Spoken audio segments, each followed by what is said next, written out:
السلام علیکم ورحمۃ اللہ وبرکاتہ. نہیں مؤذن کون؟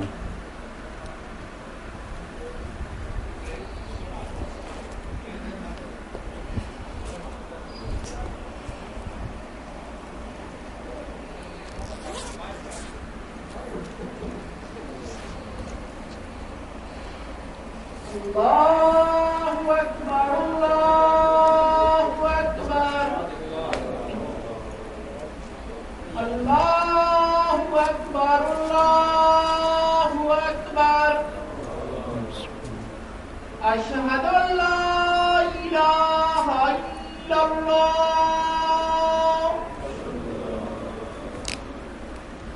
اشہد ان لا الہ الا اللہ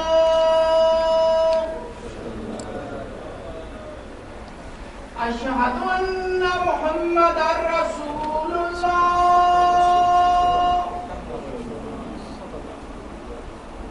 اشہد ان محمد رسول اللہ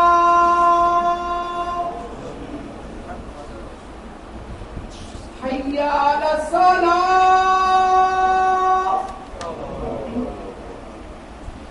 حی علی الصلاۃ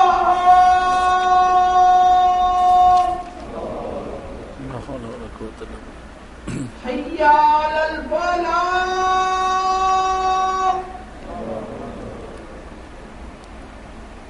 حی علی الفلاح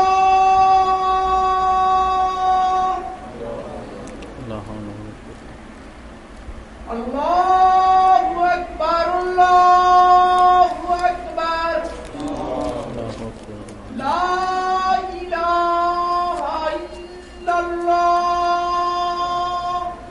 لا الہ الا اللہ.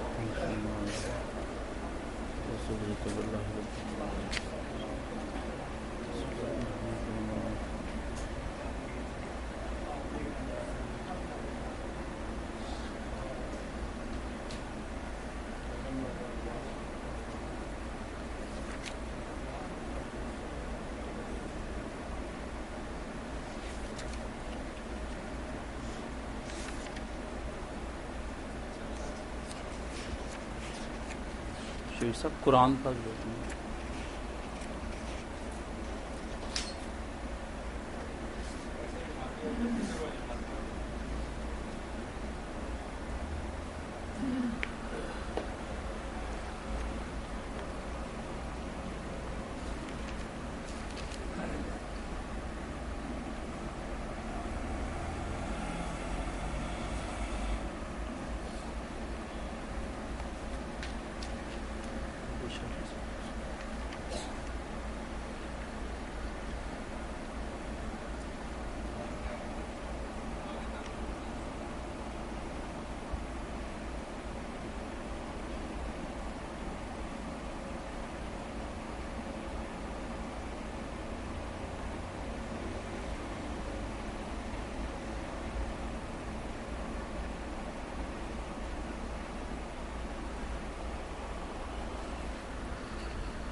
نحمدہ ونصلی علی رسولہ الکریم اما بعد فاعوذ باللہ من الشیطان الرجیم بسم اللہ الرحمن الرحیم ارأیت من اتخذ الہہ ہواہ افانت تکون علیہ وکیلا. حاضرین و سامعین، ہمارا موضوع اس وقت آپ کے سامنے ہے اور ہم کلمہ طیبہ پر آج کل مختلف ابحاث کو یہاں آپ کے سامنے میں بیان کرنے کی سعادت حاصل کر رہا ہوں. اس میں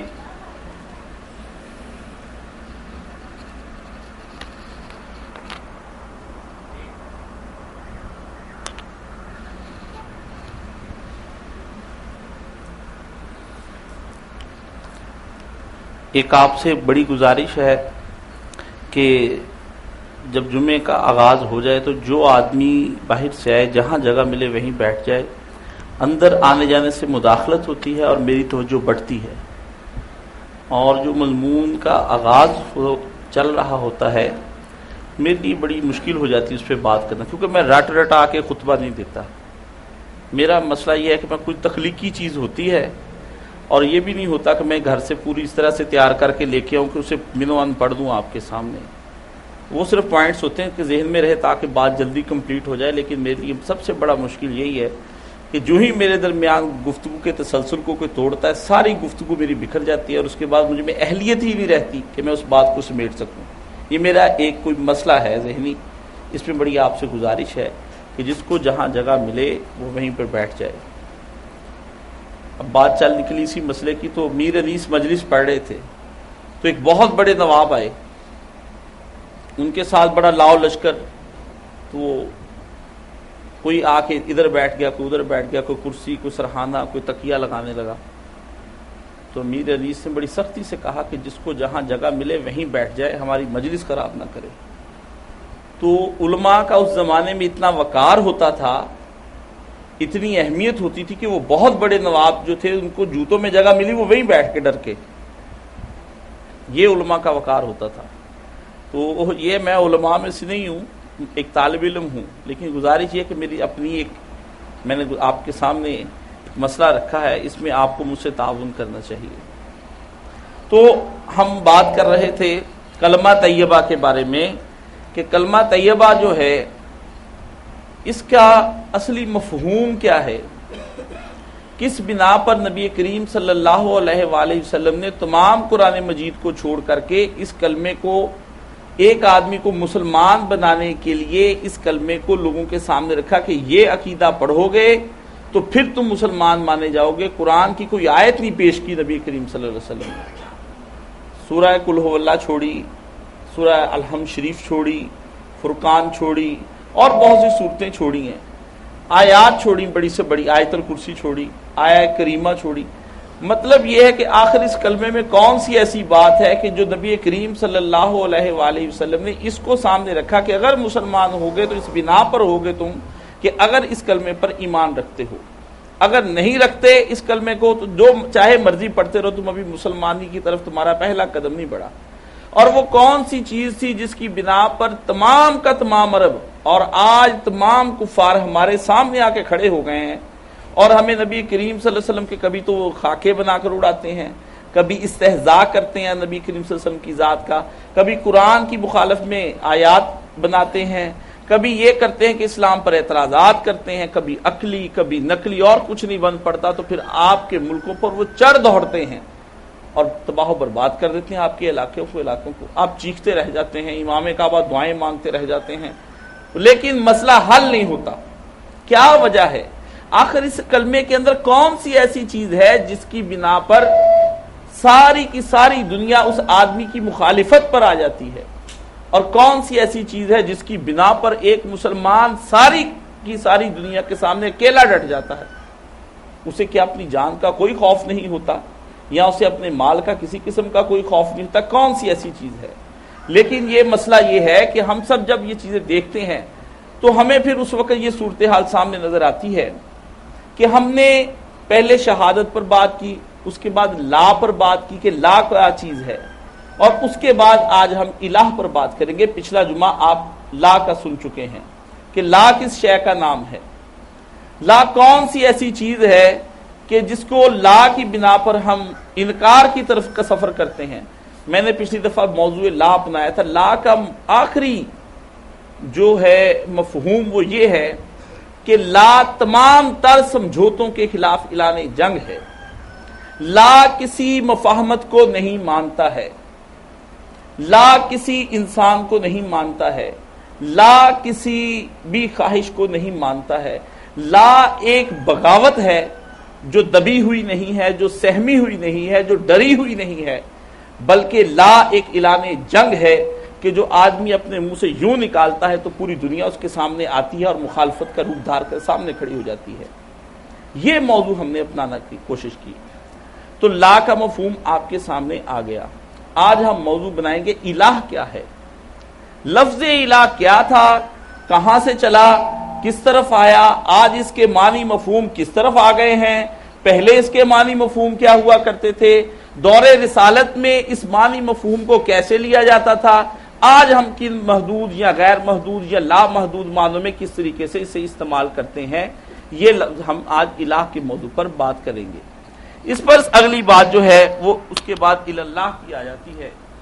اللہ کا موضوع بھی ہمارے لیے سب سے مشکل موضوع ہے.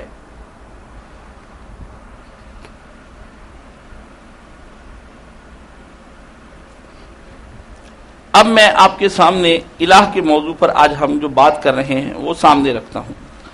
الہ کا جو مادہ ہے عربی زبان میں الف لام اور ہا ہے. 3 حرف ہیں، الف لام اور ہے.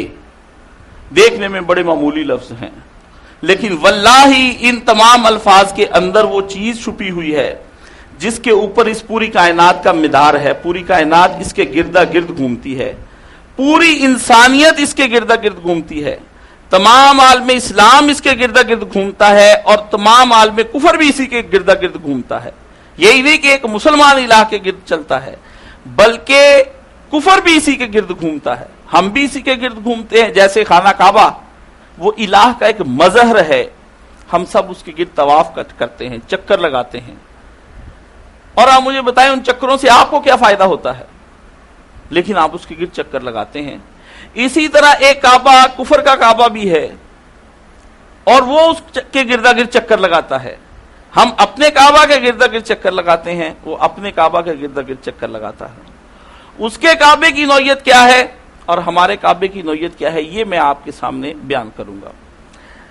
لفظ الہ اس کا عربی زبان میں اصل معنی تو ایک معنی ہے حیرانی. ایک معنی اس کا کیا ہے؟ حیرانی. الہ اذا تحیر، کہ آدمی حیران ہو گیا. وہ کہتا ہے کہ آلیہ، ایک آدمی کے بارے میں آلیہ، کیا اس کا مطلب؟ کہ وہ حیران ہو گیا. اس کے اندر حیرانی کے معنی بھی ہیں کہ حیران ہو جاتا ہے آدمی. ٹھیک ہے. اچھا، دوسرا معنی اس کا کیا ہے الہ کا؟ سکون. یہ آپ کو 5-6 معنی بتاؤں گا، پھر اس کے بعد ہمارا کلمہ پورا ہوگا. اگر آپ نے یہ 5-6 معنی آج یاد کر لیے تو زندگی بھر کے لیے یہ 5-6 معنی آپ کو ہر جگہ پر کام دیتے چلے جائیں گے، اور آپ عمر بھر مجھ سے یا کسی مفتی سے بے نیاز ہو جائیں گے. آپ کو کسی مفتی سے، کسی مولوی سے کوئی مسئلہ پوچھنے جانے کی ضرورت ہی نہیں پڑے گی، بلکہ آپ اپنے دل کے اندر الہ کے کسی ایک معنی کو ٹٹول کر دیکھیں گے، اسی وقت کا آپ کو پتہ چل جائے گا کہ یہ بات غلط ہے یا صحیح ہے، یہ گناہ ہے یا ثواب ہے، یہ نیکی ہے یا بدی ہے، یہ حق ہے یا باطل ہے، یہ مارکہ خیر ہے یا شر ہے، کون سی جگہ پر میں کھڑا ہوں. آپ کو اپنا مقام کا تعین کرنا آسان ہو جائے گا کہ میں اس وقت کس جگہ پر کھڑا ہوں، میرا رخ دائیں طرف ہے یا میرا رخ بائیں طرف ہے، مجھے یہ دیکھنا ہے. یہ الہ آج آپ کو بتائیں گے ہم. الہ کا ایک معنی ہے سکون. سکون آ جانا کسی چیز کا. تو وہ آدمی کہتا ہے الہت الی فلان. کیا مطلب اس کا ہے؟ کہ میں نے اس سے تعلق پیدا کر کے سکون حاصل کر لیا ہے. اس کا ایک معنی سکون کا ہے کہ وہ کہتا ہے الہت الی فلان، میں نے سکون حاصل کر لیا ہے تعلق پیدا کر کے کسی سے. یہ ایک اس کا ایک معنی. پہلا معنی حیران تھا، دوسرا معنی اس کا سکون کا آ گیا. اچھا، اب تیسرا معنی الہ کا ہے جائے پناہ. کسی ایسی جگہ میں چلے جانا جہاں آپ اپنے آپ کو محفوظ کر لیں. اس کا ایک معنی یہ بھی ہے. مثلا آلہ الرجل، کیا مطلب؟ کہ یا لہو اذا فازع من امر نازل به. آدمی کسی تکلیف کے نزول کے خوف سے کسی ایسی جگہ میں چھپ جائے کہ جہاں سے اسے وہ تکلیف نہ پہنچے. کسی آڑ میں چلا جائے، کسی چھت کے نیچے چلا جائے، کسی ایسی مقام پر کہ جہاں وہ اپنے کو سیف اینڈ ساؤنڈ فیل کرنا شروع کر دے. اس کو کہتے ہیں جائے پناہ. اس ایسی جگہ پر جا کر کھڑا ہو جائے. تیسرا معنی اس کا یہ ہے. چوتھا معنی یہ ہے کہ الہ کے اندر شوق اور رغبت ہوتی ہے کہ جس کے ساتھ انسان جس کو الہ مان لیتا ہے اس کی طرف وہ محبت سے بڑھتا ہے، اشتیاق سے بڑھتا ہے. اس کو عربی زبان میں کہتے ہیں آلہ الرجل الی الرجل. یعنی کیا؟ کہ ایک آدمی نے دوسرے آدمی کی طرف شدت شوق سے توجہ کی، وہ اس کی جانب بڑھا، اس نے اپنے تمام قواعد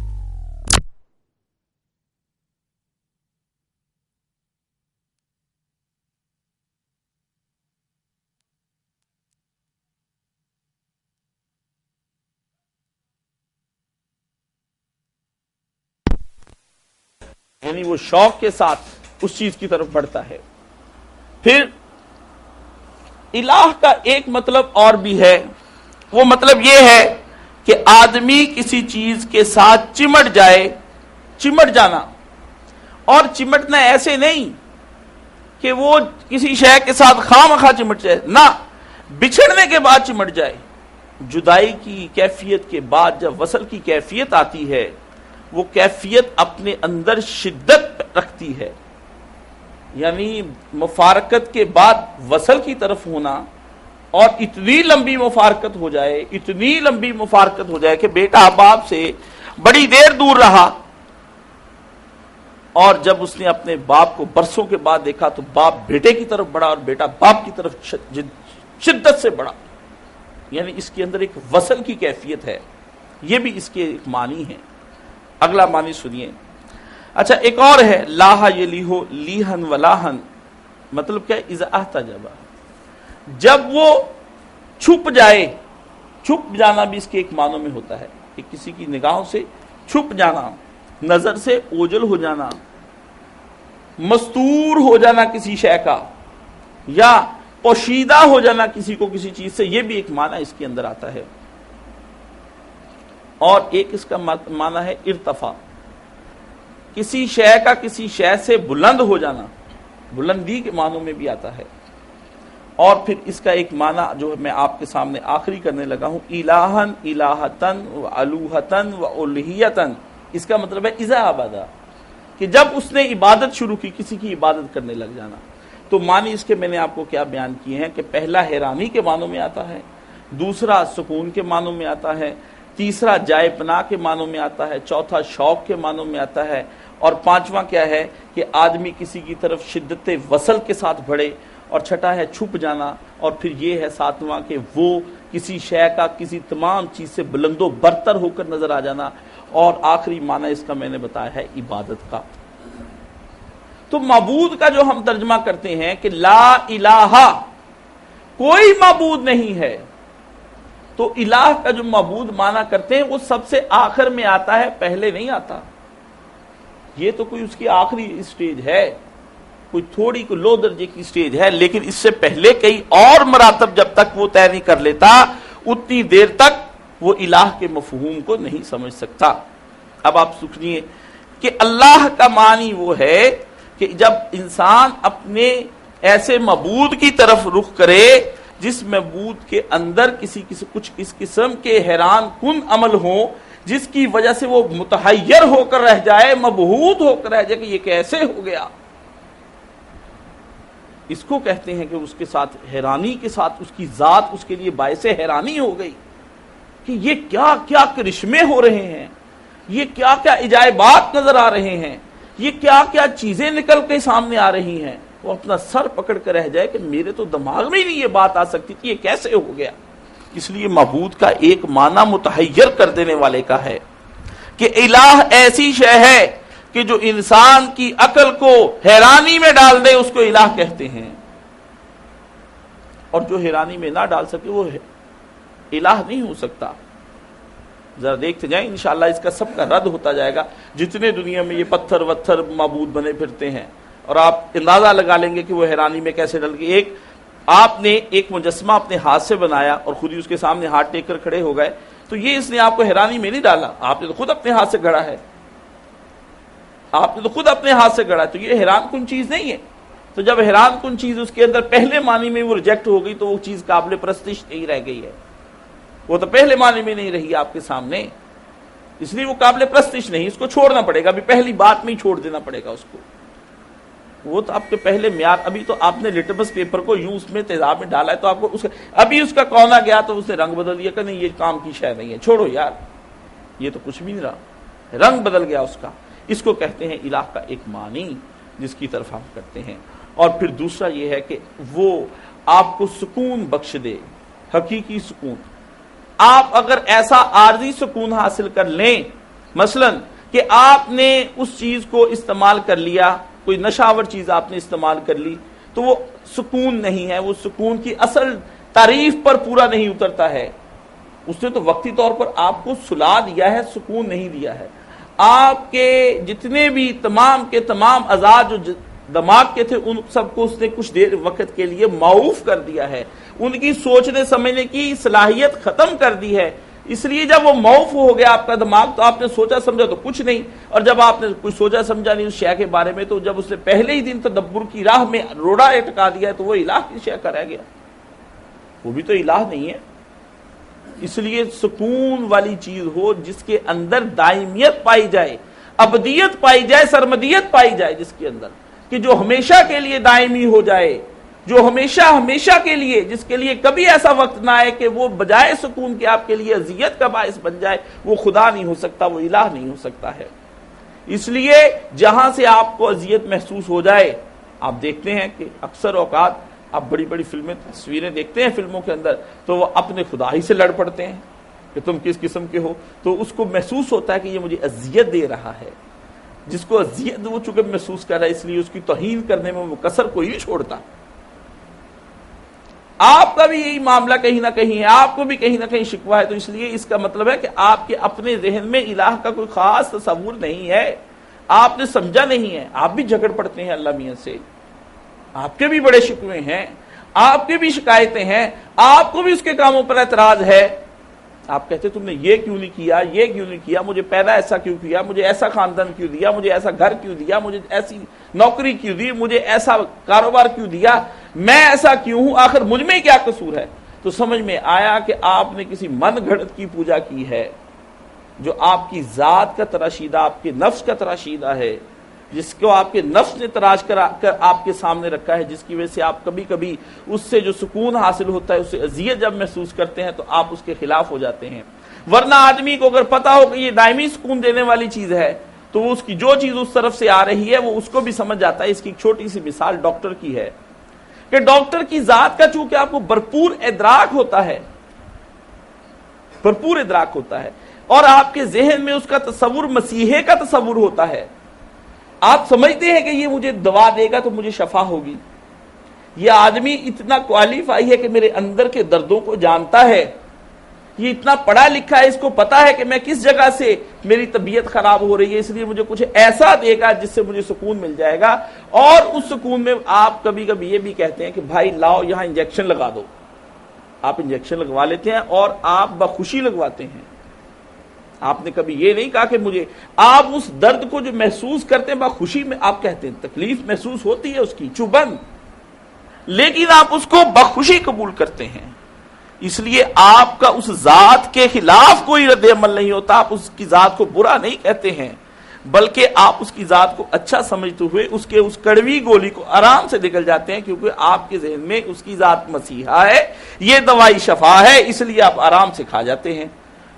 لیکن چونکہ آپ کو خدا کی ذات کا مکمل ادراک نہیں ہوتا اس لیے آپ جھٹ سے پھٹ پڑتے ہیں کہ تم نے ہمارے ساتھ یہ کیا کیا ہے، کہاں ہم کو پیدا کر دیا ہے، کہاں ہم کو لا کھڑا کر گیا ہے، یہ کون سا مقام تعجب اور حیرت اور حسرت کا ہے کہ مجھے تم نے یہاں پر کھڑا کر دیا اور میں یہاں پر تنے تنہا کھڑا ہوں اور مجھ پر دشمنوں کے وار ہوتے چلے جا رہے ہیں اور میں برداشت کرنے کے قابل نہیں، تم خدا کیسے ہو مجھے بتاؤ۔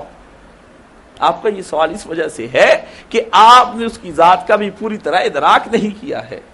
ذات کا ادراک ہو جائے تو وہی رویہ آپ اختیار کریں گے جو رویہ آپ ایک ڈاکٹر کے ساتھ اختیار کرتے ہیں، اس کی تحسین بھی کرتے ہیں، اس کو آفرین بھی کہتے ہیں، اس کی ستائش بھی کرتے ہیں، اس کی تعریف بھی کرتے ہیں، جاتے ہوئے ڈاکٹر صاحب کا شکریہ ادا بھی کرتے ہیں، جیب سے نذرانہ بھی پیش کر کے جاتے ہیں جو ڈاکٹر فیس کی شکل میں آپ سے لیتا ہے۔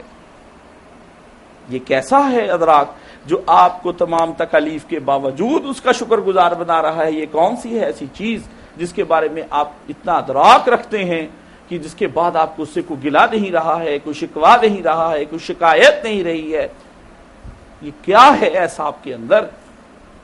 تو سمجھ میں آیا کہ الہ وہ ہے کہ جس الہ کے ساتھ ہمارے چونکہ تعلقات اللہ میاں سے اچھے نہیں ہیں اور ہمیں اس کا پوری طرح سے ادراک نہیں ہے، اس لیے ہم اس کے بارے میں معرفت نہیں حاصل رکھتے ہیں، اس وجہ سے سارے یہ شکوے پیدا ہوتے ہیں۔ اگر معرفت حاصل ہو جائے تو آپ محبت بھی کریں گے، سجدے بھی کریں گے، اور جاتے ہوئے جیب سے نذرانہ رکھ کر قربانی کی شکل میں وہ بھی پیش کریں گے، اور پھر آپ وہاں پر جا کر کے مکہ مدینہ میں 100 اونٹ بھی رسول اللہ صلی اللہ علیہ وسلم کی طرح پیش کریں گے۔ یہ ایک ادراک ہے جس کی وجہ سے آج ہم خدا کے ادراک کو صحیح نہیں پا سکے ہیں. یہ اس دنیا کے اندر آپ کو تمام طرح کے مصائب کو برداشت کرنا ہے، لیکن اس کی معرفت حاصل کرنے کے بعد اگر وہ معرفت حاصل ہو جائے تو کوئی ایسی صورت نہیں بچ جاتی کہ آپ ہمہ وقت شکر گزار رہیں گے اور سجدہ عبودیت سے اپنا سر نہیں اٹھائیں گے، بلکہ ہمہ وقت سجدوں کو ترجیح دیں گے. آپ نماز کیوں چھوڑتے ہیں؟ اس وجہ سے چھوڑتے ہیں کہ آپ کو اس کے الہ ہونے کا بھرپور ادراک نہیں ہے. اگر آپ کو اس کی نماز بھرپور ادراک ہو تو کبھی نماز نہ چھوڑیں، آپ کبھی زکوٰۃ نہ چھوڑیں، آپ کبھی حج نہ چھوڑیں، کبھی آپ رکن اسلام کا چھوڑیں. چونکہ معرفت حاصل نہیں ہے، آپ سمجھتے ہیں کہ وہ میرے ساتھ ظلم کرتا ہے بعض اوقات، اس لیے کبھی کبھار میں بھی نماز چھوڑ دوں، تو اس میں کوئی تعجب کی بات کیا ہے؟ یہ آپ کے دل کی آواز ہے جو میں بیان کر رہا ہوں. واللہ عالم اسلام کو ان تمام مسائل کے درپیش ہیں.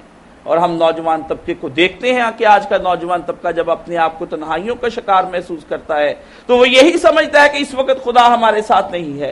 ورنہ کیا مقام تھا کہ یار غار صدیق اکبر کہتے ہیں کہ یا رسول اللہ صلی اللہ علیہ وآلہ وسلم، ہم غار ثور میں 2 ہیں اور اس وقت کفار کا ایک ہجوم چلا رہا ہے، تلواریں نیزے ان کے پاس ہیں، پکڑے گئے تو ہمارے ساتھ کیا ہوگا؟ فرمایا لا تحزن ان اللہ معنا، غم نہ کر، اس وقت خدا ہمارے ساتھ ہے.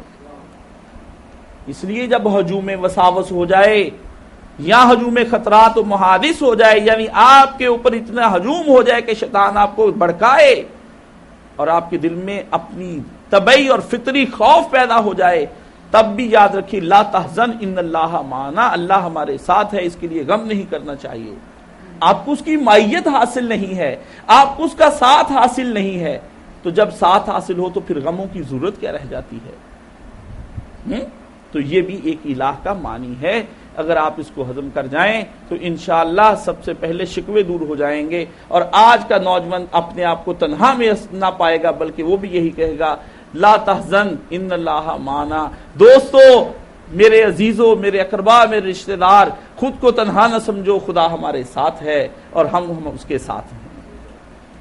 یہ جملے اللہ کے رسول کے اور قرآن نے کوٹ کیے ہیں. یہ جملے پیغمبر صلی اللہ علیہ وسلم کے، سورہ توبہ نکال کر آپ دیکھیے گا، آپ کو وہاں نظر آئیں گے یہ جملے. تو یہ چیزیں جو ہمارے پاس ہیں ان کو ہمیں سمجھنا ہوگا، ورنہ الہ کے معنی کچھ نہیں ہیں. اچھا، الہ کا وہ معنی جس کے اندر کہ آپ کو کسی تکلیف کے نزول سے خوف ہو جائے لاحق، جو میں نے الہ کا ایک معنی بیان کیا تھا.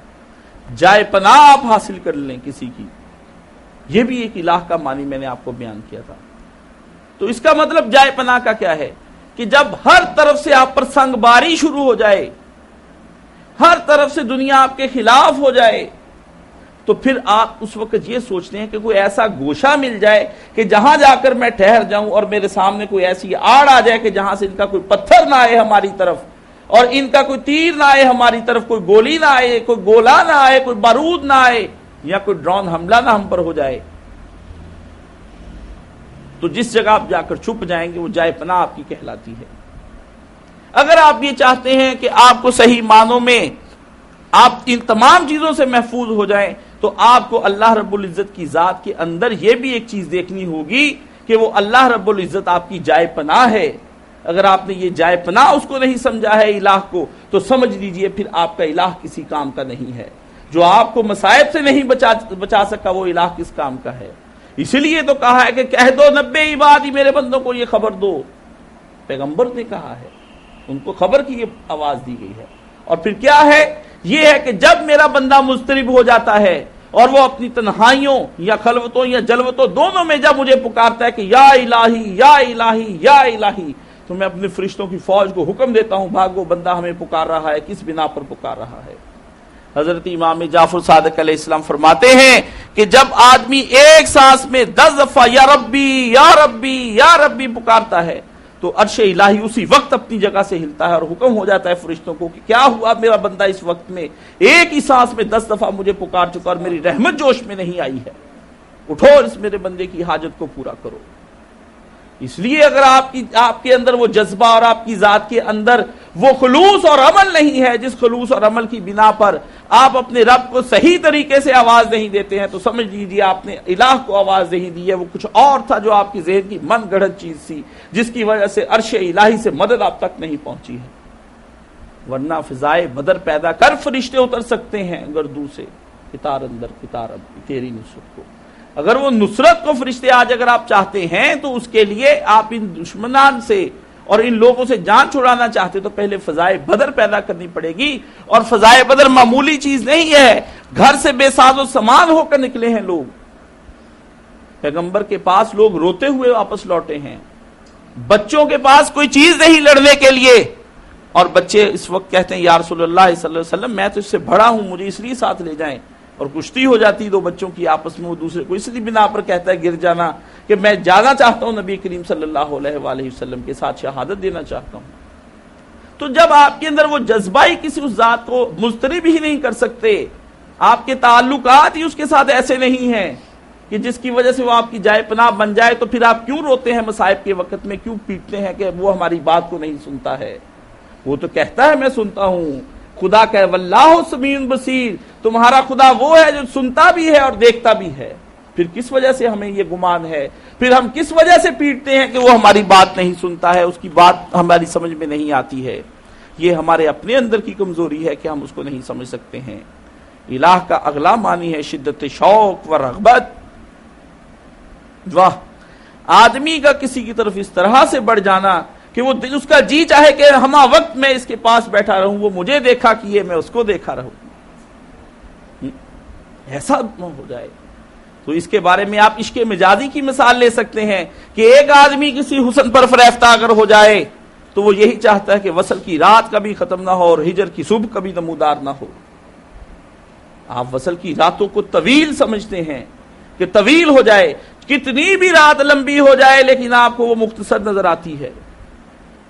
یہی حال عشق حقیقی کا ہے کہ آدمی کے اوپر کتنی بھی رات طویل ہو جائے وہ اس کو مختصر سمجھے. وہ اس سے یہ دیکھے کہ آج میں نے جو نماز میں عبادت کی ہے یہ نماز 2 منٹ کی نہیں، یہ 3 منٹ کی نہیں، یہ تو گھنٹوں پر محیط ہونی چاہیے تھی. اور میں سجدے میں رکھا رہتا، آج باتیں ہوتی رہتی، نیاز بندیاں ہوتی رہتی، راز و نیاز ہوتے رہتے، یہ دن نہ ڈھکتا، یہ سورج غروب نہ ہوتا یا پھر صبح نہ آتی، میں آج سارا دن کی یہی عبادت کرتا. یہ شوق و رغبت عبادت ہے اس کی جانب.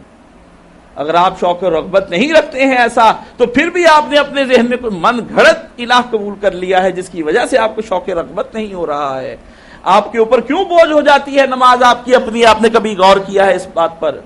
آپ کے اوپر اس لیے آپ کی نماز بوجھ ہو جاتی ہے کہ آپ کو الہ کی شدت شوق ہی نہیں ہے. آپ کہتے ہیں مولوی صاحب ذرا نماز ہلکی پڑھائیے گا، یہ امام کے پیچھے میں نماز نہیں پڑھوں گا کیونکہ یہ امام وہ ہے لمبی قرات کرتا ہے. آپ کے پیچھے کھڑے کھڑے بیزاری آپ پر طاری ہو جاتی ہے. آپ کلام الہی کو کلام الہی نہیں سمجھتے ہیں بلکہ اس کو ایک بوجھ تصور کرتے ہیں اپنے آپ پر. جب وہ آپ پر بوجھ بن جاتا ہے تو پھر آپ کے لیے اس بوجھ کو ہٹانا چاہتے ہیں. جب انسان ہٹانا چاہتا ہے تو اجلت سے کام لیتا ہے اور پھر اجلت کا خاتمہ یہ ہوتا ہے کہ یہ جا اور وہ جا. تو اجلت کا سبب نماز میں یہی ہے کہ آپ کو اس کے ساتھ شدت شوق نہیں ہے، شدت رغبت نہیں ہے. جیسے ایک آدمی شہد کی طرف رغبت کرتا ہے، نہ ملے تو وہ محسوس کرتا ہے کہ اس کا پیتا رہوں پیتا رہوں پیتا رہوں ختم نہ ہو. تو آپ کے اندر دراصل وہ شوق ہی نہیں کہ آپ پینے پلانے کی طرف توجہ فرمائیں. ہر چند ہو مشاہدہ حق کی گفتگو، بنتی نہیں ہے ساغر و مینا کہے بغیر. غالب مرحوم نے کہا تھا، اس نے کہا کچھ ہو جائے، بات سامنے ہے کہ کوئی نہ کچھ سراہی پڑی رہے، جام پڑا رہے، تب بات ڈھلے گی، تب رات ڈھلے گی، تب بات چلے گی. لیکن اگر آپ سراہی اور ساغر دونوں کو ہٹا دینا چاہتے ہیں تو سمجھ لیجیے آپ کے اندر شدت رغبت نہیں ہے، شدت شوق نہیں ہے. آپ شرابی نہیں ہیں. آپ نے وہ اصل شراب حقیقی شراب طہورا کا آپ کو ذوق نہیں رہا ہے، آپ اس کی طرف بڑھ نہیں رہے ہیں. شراب طہورا آپ کو کھینچ نہیں رہی ہے اپنی طرف. ایک عمومی شرابی کو تو کھینچ لیتی ہے، آپ کو کیوں نہیں کھینچتی ہے؟ وہ اس کی لذت سے آشنا ہے، آپ کی لذت آشنائی سے بھاگ رہے ہیں. آپ کو پتہ نہیں ہے یہ لذت آشنائی کیا چیز ہے. اس لیے اپنے اندر لذت آشنائی پیدا کیجئے تاکہ آپ کو پتہ چلے کہ میں نے اپنی نماز، اپنی زکوٰۃ، اپنی توحید، اپنی تمام ارکان اسلام کو کیسے حل کرنا ہے. اگر آپ یہ نہیں کریں گے تو یہ پھر آپ کے لیے آئندہ آنے والے تمام اوقات میں یہ چیزیں، یہ نمازیں بے لذت ہو جائیں گی، بے روح ہو جائیں گی. اور پھر اگلا مرحلہ آتا ہے کہ کسی شے کا کسی شے کی طرف یوں جانا کہ جیسے ہجر سے وہ وصل کی طرف جائے. ہجر اور وصل کی طرف کی کیفیت یہ ہے کہ ہجر کے بعد جو وصل آتا ہے، اگر آدمی کو اس کا بھرپور یقین ہو جائے اور محبت کا جذبہ صادق ہو تو آدمی اس میں ایک لمحہ توقف کیے بغیر فوری طور پر اس شے کی جانب بڑھ جاتا ہے، رکتا نہیں ہے۔ اسی لیے تو آپ اپنی مسجد میں اس دکان سے اٹھتے نہیں ہیں، آپ کو آواز آتی اللہ اکبر، آپ کام کرتے رہتے ہیں، آپ کے ہاتھ نہیں رکتے ہیں۔ اس کی وجہ کیا ہے؟ اس کی یہی تو ایک وجہ ہے کہ آپ اس کی جانب شدت وصل نہیں رکھتے ہیں۔ آپ کہتے ہیں کہ یہ کچھ معمولی چیز ہے، پہلے اس کو سر انجام دے لوں پھر اس کو سر انجام دے لوں گا، اسی لیے تو آپ ترجیح نہیں دیتے ہیں اللہ کو۔ جب ترجیح میں فرسٹ پرائرٹی نہیں اللہ ہوگی تو پھر باقی سب چیزیں کیا ہے؟ اللہ کی حیثیت ثانوی ہو جائے گی۔ اگر آپ ترجیح چاہتے ہیں، ترجیح بلا مرجح محال ہوتا ہے، یہ ایک جملہ ہے کہ ترجیح کیا ہوتا ہے؟ ترجیح ہوتا ہے کہ بہت سی چیزیں پڑی ہیں اور ان چیزوں میں کسی چیز کو آپ اہمیت دے کر آگے لے جاتے ہیں، اور جب تک اگر وہ سب چیزیں ایک سی ہیں تو پھر ترجیح نہیں رہتی ہے۔ مثلا اس صف میں سارے آدمی ایک سے بیٹھے ہیں تو کسی کو ہم ترجیح کسی نہ کسی بنا پر دیں گے تو وہ آگے آئے گا، اگر سب ایک سی ہیں تو پھر ہم اسے ایک ہی صف میں کھڑا کر دیں گے، اگر وہ چیز خاص ہوگی تو میں آگے لے آئیں گے۔ اگر اللہ میاں کا تصور یا اللہ رب العزت کا تصور ہمارے ہاں اس قسم کا ہو کہ ہم اسے کوئی ترجیح دیتے ہیں تو لازمی طور پر ہم اس اللہ کو آگے لے آئیں گے اور باقی چیزوں کو اس کے پیچھے کھڑا کر دیں گے، تو اس کا لازمی نتیجہ ہوگا کہ کام پیچھے سے پیچھے ہوتے چلے جائیں گے، اللہ رب العزت سامنے آ جائیں گے، اور جب اللہ سامنے آ جائے گا تو پہلی پرائرٹی آپ اس کو دیں گے، پہلی ترجیح آپ اس کو دیں گے۔ جب پہلی ترجیح اس کو دیں گے تو پہلے کام بھی اس کے کریں گے، پہلی عبادت بھی اس کی کریں گے، پہلے سر بھی اس کے سامنے جھکائیں گے۔ آپ اپنی دکان کے چکر میں، اپنی نوکری کے چکر میں، اپنے گھر کے ناچ گانے لہو لعب کے چکر میں اذان کو پیچھے نہیں ڈالیں گے، عبادت کو سامنے لے کر آئیں گے۔ تو سمجھ میں آیا کہ جو آپ شدت رغبت سے اللہ کی جانب نہیں بڑھتے ہیں تو اس کا مطلب یہ ہے کہ آپ کے اندر ابھی بھی الہ کا تصور مبہم اور غیر واضح ہے۔ اور الہ کا لاہ یلیہ لیہن ولاہن، یہ میں نے آپ کو بنایا کہ اذا احتجبا، کہ جب وہ شے چھپ جائے، محجوب ہو جائے، مستور ہو جائے۔ مسئلہ یہ ہے کہ اللہ تعالیٰ نے ہمارے اوپر جتنی چیزیں رکھی ہیں وہ یؤمنون بالغیب کی بنا پر رکھی ہیں کہ میری ذات کا ادراک تیری آنکھیں نہیں پا سکتی ہیں، لا تدرک الابصار وہو یدرک الابصار وہو لطیف الخبیر، تمہاری آنکھیں اس کو نہیں پاتی ہیں لیکن وہ تمہیں پاتا ہے۔ اور پھر ایسا نہیں ہے کہ وہ لطیف، اپنے بارے میں بتایا کہ اللہ بہت لطیف ہے، تم اس کو اپنی نگاہ اور بصارت کے احاطے میں نہیں لا سکتے ہو، تم اس کو نہیں دیکھ سکتے ہو، لیکن یہ مت جاننا لطیف کے بعد کہ اس کو علم نہیں، اس کے ساتھ خبیر کی صفت لگا دی کہ جانتا تمہارے بارے میں سارا کچھ ہے۔ اگر تم مجھے نہیں دیکھ سکتے ہو تو ہم تو تمہیں دیکھ سکتے ہیں۔ اسی لیے نبی کریم صلی اللہ علیہ وآلہ وسلم نے فرمایا کہ نماز کی ادائی یوں کر کہ وہ تو اسے دیکھ رہا ہے، اگر اس مقام تک تو نہیں پہنچا مشاہدے کی تو مراقبہ کر لے کہ گویا تو اس کو دیکھ، وہ تجھ کو دیکھ رہا ہے اگر تو نہیں دیکھ رہا ہے۔ تو لطیف خبیر کی یہ مثال یہاں پر آتی ہے اگر آپ اس کو محسوس کریں۔ اور پھر اللہ کا ایک معنی، الہ کا ایک معنی بلند ہو جانا، کہ آپ جتنا بھی سوچ لیں، جتنا بھی سوچ لیں، جتنا بھی سوچ لیں، جتنی بھی بڑائی سوچ لیں، ان تمام بڑائیوں سے وہ برتر برتر برتر برتر برتر برتر برتر برتر اوپر تک چلا جاتا ہے، اس کی کوئی لامحدود ہے۔ اسی لیے تو آپ کہتے ہیں اس کے بارے میں، جب آپ ثنا پڑھتے ہیں تو کیا کہتے ہیں نماز کے اندر؟ وَتَعَالَ جَدُّكَ، تیری بزرگی ہماری ذہن کی وسعتوں سے بھی آگے، ہمارے تخیلات سے بھی پرے، ما وراء الورا ما وراء الورا ما وراء الورا ہے۔ کبھی وتعالی جدو کا بھی معنی سمجھنے کی کوشش کریں، اگر معنی سمجھے بغیر پڑھیں تو اس لیے تو نماز میں لذت نہیں آ رہی ہے۔ اور پھر ایک معنی اس کا یہ آ جاتا ہے کہ عبادت اور معبود کے معنوں میں آ جاتا ہے، کہ عبادت اور معبودیت کے معنوں میں آپ اسے دیکھتے ہیں کہ عبادت اور معبودیت اس کے اندر آ جاتی ہے۔ اس کا پھر آپ آخر میں جب یہ سب چیزیں پا لیتے ہیں تو اپنے آپ کو عبد بنا لیتے ہیں۔ عبد میں پھر اطاعت بھی آتی ہے، عبد میں عبادت بھی آتی ہے، عبد کے اندر نظر و نیاز بھی آتی ہے، قربانی بھی آتی ہے۔ الہ کا موضوع اتنا طویل ہے کہ وقت ختم ہو گیا اور مجھے احساس نہ ہوا یہ اس وقت مجھے ابھی انہوں نے بتایا کہ وقت ختم ہو گیا ہے، ورنہ ابھی تو میں نے اس کے صرف لغوی معنوں پر بحث کی ہے، ابھی تو باقی چیزیں باقی تھیں جس پر ہم بات کریں گے۔ میرا خیال ہے کہ اگلا جمعہ پھر اللہ کی بجائے ہم الہ پر ہی ختم کریں گے۔ الہ کا یہ ابتدائی جو چیپٹر ہے وہ میں نے آپ کے سامنے واضح کرنے کی اور اس کو وضاحت سے بیان کرنے کی کوشش کی ہے۔ اللہ تعالی ہمیں الہ کے اس تصور کو پا لینے کی، اس کی سمجھ کی، اس کی ادراک کی توفیقات عطا فرما دے تاکہ ہم اللہ رب العزت کی صحیح معنوں میں عبادت کر سکیں۔ وآخر دعوانا ان الحمد للہ رب العالمین۔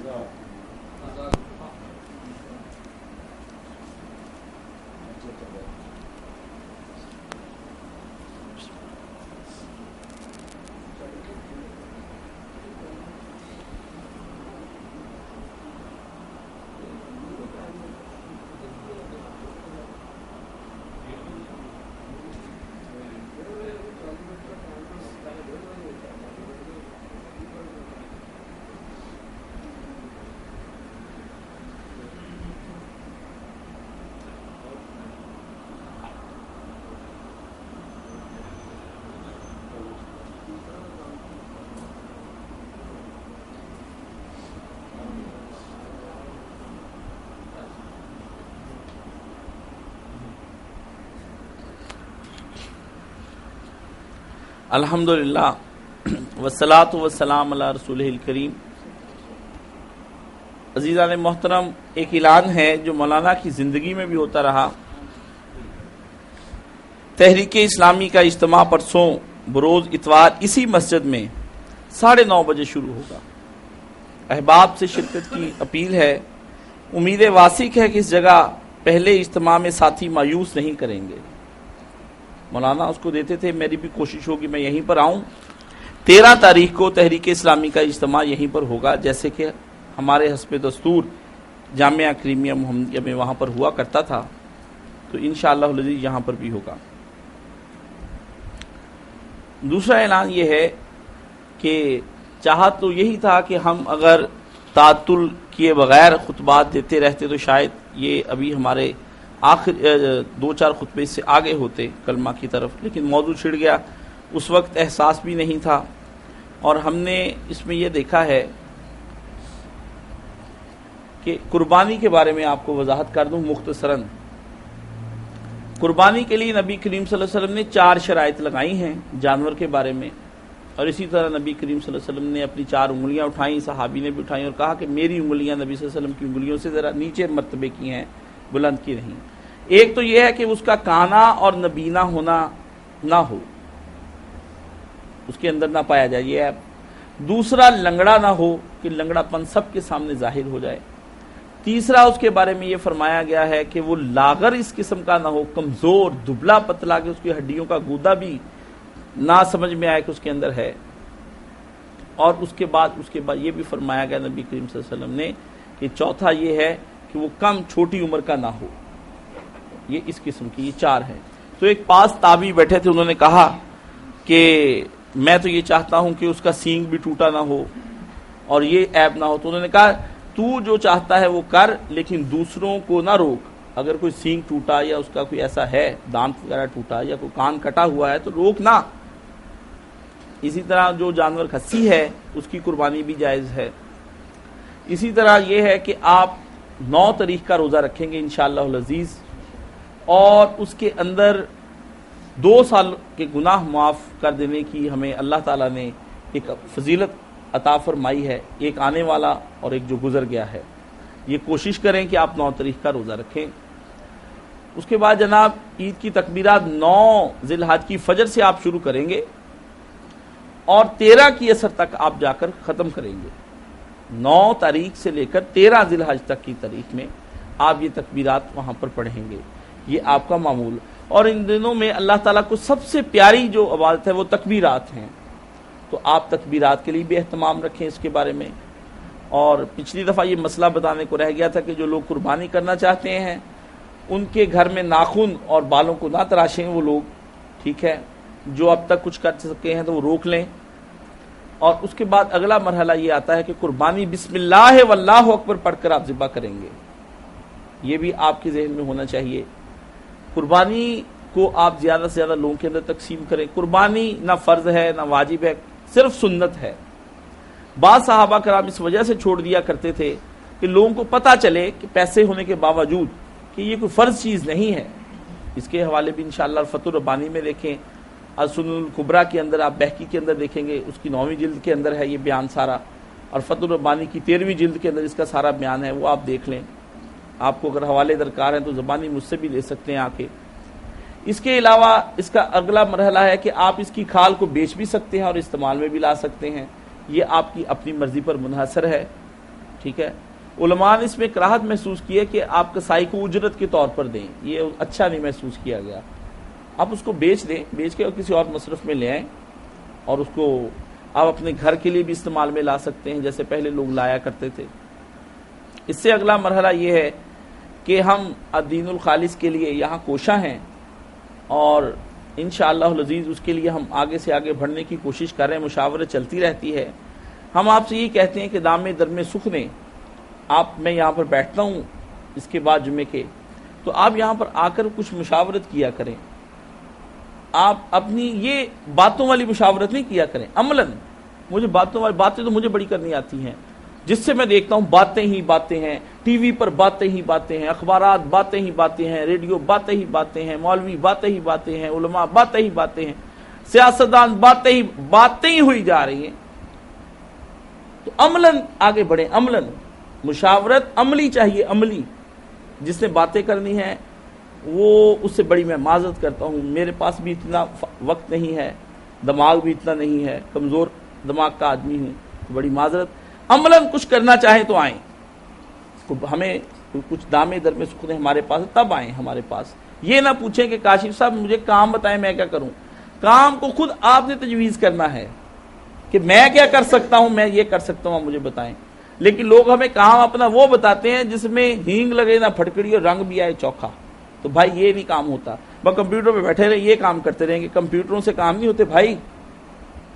ٹھیک ہے نا, یہ ہوتا تو نبی صلی اللہ علیہ وسلم کو اللہ تعالیٰ کمپیوٹر بنانے کا فن سکھاتا کہ بھائی یہ کمپیوٹر بنا کے اپنے صحابہ کو سکھائیں اور اس کے بعد کمپیوٹر سے پوری دنیا میں پھیل جائیں. یہ کام عملی کرنے کے ہیں. اس کے بارے میں تیسرا یہ ہے کہ یہ آپ سب کو چاہیے کہ تعاون کرتے رہا کریے. شامیانے بھی لگتے ہیں اور یہ سب اور چیزیں بھی, یہ اخراجات ہیں. آپ کا کام ہے کہ یہاں پر آ کر آپ سب لوگ ان اخراجات کو پورا کرنے کے لیے ہمارے ساتھ تعاون کریں, اور یہ اسے فریضہ سمجھ کر کریں. آپ ہم وہاں سے یہاں اگر آئے ہیں تو کسی مرکز کی تلاش میں آئیں, نہ کہ ہمیں ساری زندگی اب اسی چھوٹی سی مسجد میں گزار دینی ہے. ٹھیک ہے, تو مجھے یاد ہے میں نے اصفہان میں 2006 میں ایک جمعہ پڑھا, تو وہاں پر اعلان ہوا, وہاں جس جگہ جمعہ پڑھایا جاتا ہے وہ پورے شہر کا صرف ایک ہی عالم ہوتا ہے, گورنمنٹ کی طرف سے آتا ہے, وہ ایک ہی جمعہ ہوتا ہے. اس لیے وہاں 20 لاکھ 25 لاکھ کا بڑا بڑا مجمع ہوتا ہے تہران کے اندر, تو ایک ہی جمعہ پڑھتے ہیں. انہوں نے LCDs یہ وہ لگائی ہوتے ہیں پروجیکٹرز کے ذریعے, آگے سے آگے بات پہنچتی ہے.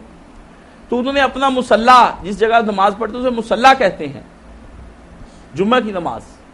باقی اپنے محلوں میں نماز کے لیے مسجدیں بنائی, جمعے کی نماز پڑھنے کے لیے اکٹھے ہوتے ہیں, وہ مصلی کہلاتی جگہ. تو وہ مصلی جو گاہ تھی وہ اتنی بڑی تھی کہ آپ دیکھیں کس نے اس میں لاکھوں لوگ سما جائیں. وہ لوگوں نے, اس علاقے کے لوگوں نے اپنی جیب سے چندہ اکٹھا کر کے بنایا تھا, کیونکہ حکومت کے پاس اتنے وسائل نہیں تھے. تو آپ لوگ قطرے قطرے سے دریا بنتا ہے. ہم بھی بہت بڑا مصلی بنا لیں گے, لیکن اس میں یہ ہے کہ آپ لوگوں کو بھی مصلی بنانے کی طرف توجہ کرنی چاہیے. ٹھیک ہے, اب رہ گیا یہ مسئلہ کہ یہاں پر لوگ کچھ تو کہتے ہیں کہ عید کی نماز ہونی چاہیے اور کچھ کہتے ہیں نہیں ہونی چاہیے. اس کے لیے صرف 2 منٹ آپ کے پاس ہیں کہ کیا کیا جائے. کیا عید کی نماز آپ یہاں پر آ کر پڑھیں گے تو ہم پھر یہاں پہ عید کی نماز کا اہتمام کریں. اگر آپ کو اپنے اپنے علاقوں میں پڑھنی ہے تو ایک چھوٹی سی جگہ پہ ہم الگ سے اپنی عید کیوں پڑھائیں, ہم بھی جا کر اجتماعیت میں شامل ہو جائیں. تو اس کے بارے میں آپ مجھے مشاورت دیں, باہر سے بھی اندر سے بھی ارشاد.